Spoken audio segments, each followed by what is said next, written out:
Hey there, I was just cleaning up some delicious popcorn. I got so excited while watching Nassim Haramein demonstrate that all particles at the smallest level we know of function like tiny toroidal fields with tiny singularities in each one. I got so excited that I threw popcorn everywhere. You see, it's so exciting because with that understanding, we actually begin to open up our understanding of what a singularity really is. We expand our ideas about it and our observation and awareness, and thus our ability to affect it. We're used to dealing with a lot of density instead of what things really are, empty space. The world we live in is mostly empty space. It's really light and fluffy, like popcorn.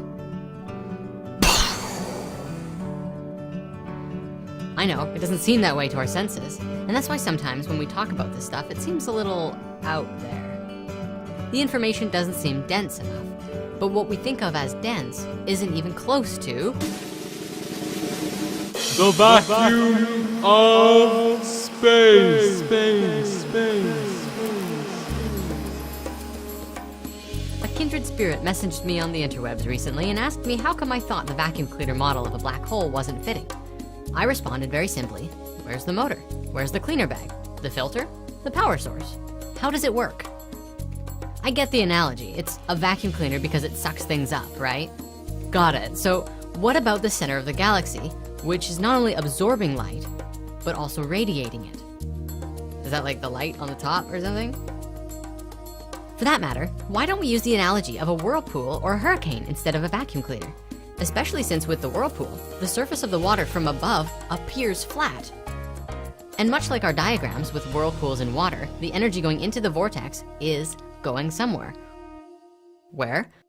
A space of greater density. Because at the bottom of the whirlpool, it's all really heavy because there's the weight of the water compressing on top of it. I mean, isn't that the perfect model for the black hole? Why are we getting stuck on a vacuum cleaner? Nassim's work describes the structure of the vacuum, a sacred geometric prism, which is an incredible, if not perfect, representation of the structure of reality. All of the elements, all of the atoms, and even the stars follow a basic set of principal patterns which are mapped out like this. The idea is that the vacuum of space itself is dividing in very specific ways in relationships. The cube octahedron is one of the fundamental shapes which fractals out. Its opposite is the star tetrahedron, the inward and the outward flow of energy from the center. When we begin to look at the relationship between the data points in the vacuum, we see that they equate the phi ratio over and over and over. This is the pattern we come up with, which Nassim has called the 64 tetrahedron grid. Were you to put a sphere around every point, they would create a perfect three-dimensional flower of life. This is basically a three-dimensional Metatron's cube, a structure by which all known structures can be found. The pattern can continually fractal larger and smaller to create complex geometries and structures, such as molecules or organ systems in our bodies, which are made up based on the variety of different patterns all found within the shape. If this structure is the male component, then the female component would be the toroidal flow between and around all of the points. Imagine that every sphere in and of itself is a torus, each with a singularity of its own, but the larger fractal is a larger sphere, also with a singularity, of which all of the other toroids are connected to. You can see this geometry really clearly in the brain. You have the entire field, which is a network of interconnected data. Then you have the corpus callosum, which acts like an accretion disk of a galaxy. And then the pineal gland right in the center, which is the connector and the singularity for the entire network and field that is your brain. This structure also breaks down our construct of time because of the nature of the singularity. The singularity is the infinite vacuum, a space that may or may not be very strong, but has a relationship to all of the singularities around it, all of the empty space. By the fact that they are connected through their singularity, energy and information can pass through the center and translate to anywhere else in the grid if there's a passage to it.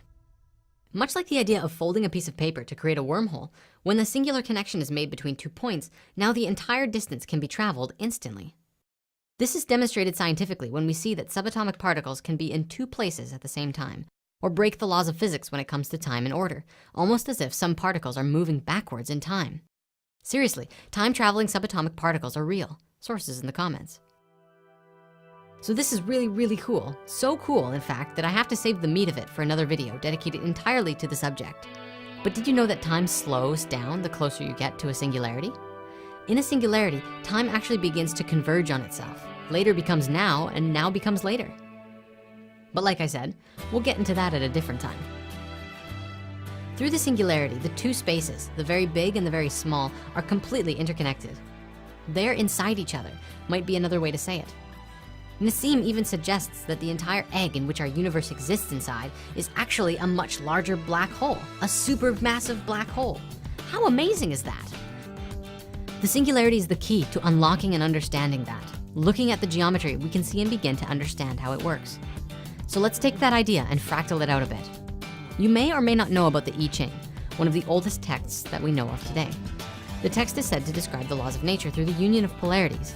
It is a diagram consisting of 64 hexagrams, which represent vibrations of balance in between the yin and the yang, negative and positive energy. By taking those 64 hexagrams and putting them together, the collective number of the long lines and broken lines, when you put them together, can be constructed perfectly to create the 64 tetrahedron grid exactly. Not a single stone out of place. They fit together as if to say, yes, this is in fact the structure of the vacuum of space, the blueprints of the universe. Check out Black Hole if you want to learn more. You can find links in the comments, or you can watch it right here.